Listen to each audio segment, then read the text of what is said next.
Hello, आता आपण बघूया तुला जपणार आहेचा एपिसोड रिव्ह्यू. कालच्या भागात आपण बघितलं की वेदा अनन्याजवळ हट्ट करत असते की मला आई पाहिजे, आई पाहिजे. तेव्हा अनन्या तिला त्याच्या खोलीत घेऊन येते आणि वेदाला समजवत असते की वेदा तुला माझं ऐकायचं नाही आहे का? तेव्हा वेदा बोलते नाही आत्या मला आई पाहिजे. तेव्हा अनन्या बोलते वेदा अगं हे बघ माझं ऐक, तू शहाणं आहेस ना, हुशार आहेस ना, हे बघ आई आहे ना रुसून तिच्या मैत्रिणीकडे मुद्दाम गेली आहे. हे बघ नवरा बायकोंमध्ये असे भांडणं होत असतात, पण तुझा बाबा आहे ना खूप खडूस आहे. तो जोपर्यंत आईला सॉरी म्हणत नाही ना तोपर्यंत मीच सांगितलं की तू येऊच नको तोपर्यंत.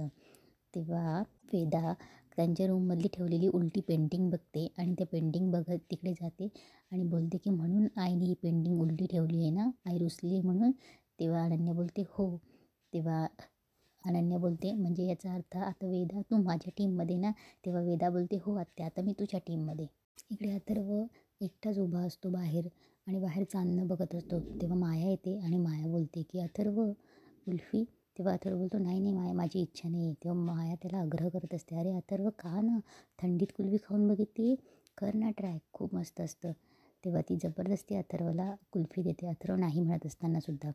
तेव्हा ती माया अथर्वला सांगत असते अथर्व मला माहिती आहे की तू मीरा नाही म्हणून अपसेट आहे, पण अथर्व मी तिच्या जागी असते तर मी असं नसतं केलं. अरे ती या शहरात कोणाला ओळखत नाही, काही नाही, कुठे गेली, तिची कोणी मैत्रीण नाही, कोणासोबत आहे काही माहीत नाही आहे. मी तिची बहीण आहे पण काळजी वाटतेच ना रे.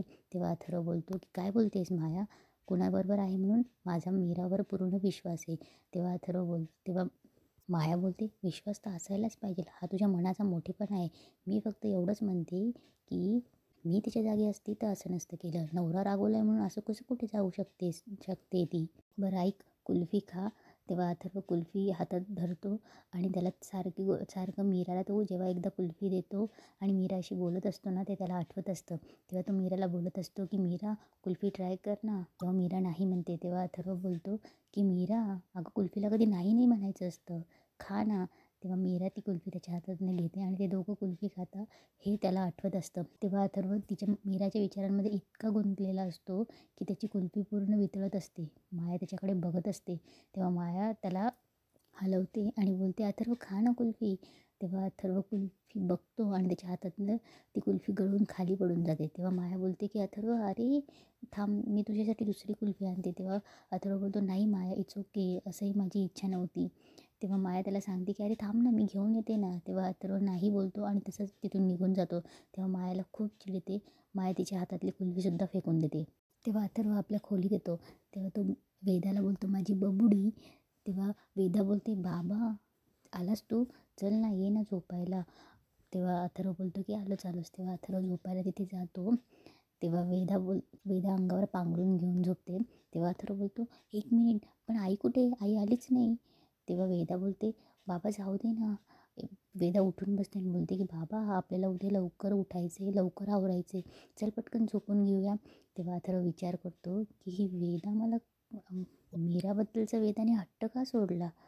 तेव्हा अथर्व विचार करत असतो. वेदा पुन्हा बोलते की अरे बाबा चल ना झोपूया पटकन, नाही तर मला तू स्टोरी सांग, कोणती पण स्टोरी सांग, प्रिन्सेसची सांग, सिंड्रेलाची सांग, कुठलीही स्टोरी सांग.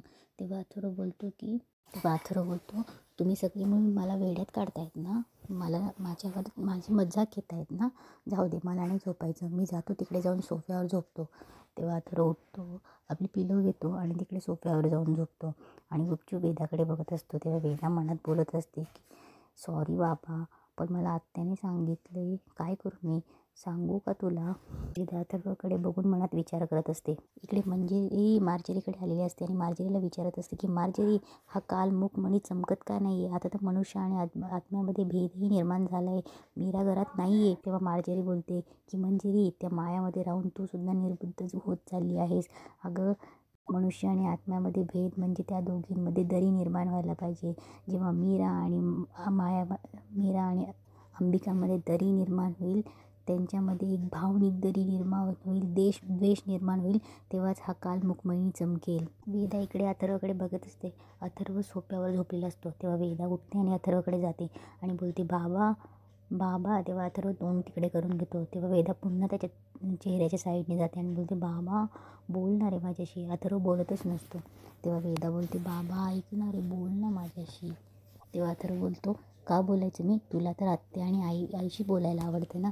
तेव्हा वेदा बोलते की बाबा अरे मला तू पण खूप आवडतोस, असं नको ना करू. तेव्हा अथर्व पुन्हा तोंड फिरवून घेतो. अथर्व वेदाशी बोलतच नसतो. तेव्हा वेदा रडायला लागते आणि बोलते बाबा बोलणार आहे माझ्याशी. तेव्हा अथर्व बघतो आणि बोलतो अरे वेदा वेदा, तिला पटकन जवळ घेतो आणि तिला सॉरी बोलतो, सॉरी प्रिन्सेस. तेव्हा वेदा बोलते तू नको ना बोलू सॉरी, मी तुला सॉरी म्हणते, आय एम सॉरी बाबा. तेव्हा अथर्व बोलतो इट्स ओके माय प्रिन्सेस. तेव्हा अथर्व वेदाला बोलतो की बाळा मला सांग ना आई कुठे गेली. तेव्हा वेदा बोलते बाबा आई खरंच तिच्या फ्रेंडकडे गेली आहे. तेव्हा अथर्व बोलतो का. तेव्हा वेदा बोलते तुला समजावं म्हणून, तू तिच्यासमोर तुझं प्रेम व्यक्त करावं म्हणून आत्यानेच हे सर्व केलं आहे. तेव्हा अथर्व बोलतो बेटा बाळा असं काही नसतं, मला सांग कुठल्या फ्रेंडकडे गेली ती. तेव्हा वेदा बोलते की ते आत्याने नाही सांगितलं. तेव्हा अथर्व बोलतो शुअर. तेव्हा वेदा बोलते खरंच. तेव्हा अथर्व बोलतो हे बघ वेदा, आपण दोघे आईला खूप मिस करतोय ना, मग आपण आईला शोधून काढूया. तेव्हा वेदा बोलते पण बाबा आपण कसं आईला शोधणार आहे, आपल्याला माहीतच नाही आहे ती कुठे. तेव्हा अथर्व बोलतो तेच तर शोधून काढायचे आयडिया. तेव्हा अथर्व जातो आणि एक हॅट घेऊन येतो आणि वेदाच्या डोक्यात ती हॅट घालतो आणि बोलतो आजपासून तू डिटेक्टिव्ह. तेव्हा अथर्व बोलतो की आपलं मिशन आहे ब्रिंग बँग आहे आणि आपलं मिशन आहे, आपलं टार्गेट आहे आत्या. तू आत्याकडे जाऊन खूप क्लेवरली विचारायचे की आई कुठे गेली ते. तेव्हा अथर्व बोलतो की तू रेडी आहेस. तेव्हा वेदा बोलते यस. तेव्हा अथर्व बोलतो म्हणजे तू आता माझ्या टीममध्ये आहेस. तेव्हा वेदा बोलते yes boss, I am detective Veda. तेव्हा अथर्व आणि वेदा झोपी जातात. अथर्वला जाग येते, वेदा झोपलेली असते त्याला हुडकून. अथर्व वेदाला हळूच खाली तिचा हात काढतो आणि उठतो आणि उठून बघतो तर काय सोफ्यावर त्याला मीरा झोपलेली दिसते. तेव्हा अथर्व सोफ्याकडे जातो आणि तिथे उभा राहतो आणि खाली गुडघे टेकून बोलतो की मीरा ऐक ना, मीरा प्लीज ऐक ना. असं बोलणार तेवढ्यात बघतो तर तिथे मीरा नसते. तेव्हा अथर्वला मीरा आणि तो सोफ्याजवळ झोपलेला असतो तेही आठवतं. मीरा उठायला लागते आणि अथर्व तिच्या पायात पाय अडकून पडते तेही त्याला आठवतं. ह्या सगळ्या गोष्टी अथर्वला आठवत असतात आणि अथर्व अजून अपसेट होतो.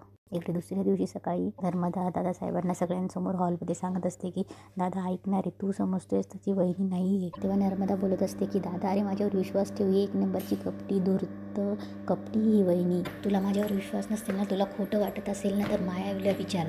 तेव्हा मायाला ती विचारत असते की माया सांग, माया तुझ्याशी कशी वागली ही मंजिरी वहिनी, सांग माया. तू आत्ता बोलली नाहीस तर आयुष्यभर तुला तिचं गुलाम बनून राहावं लागेल. माया बोल, माया बोल काहीतरी. तेवढ्यात मंजिरी येते. मंजिरी हे ऐकत असते.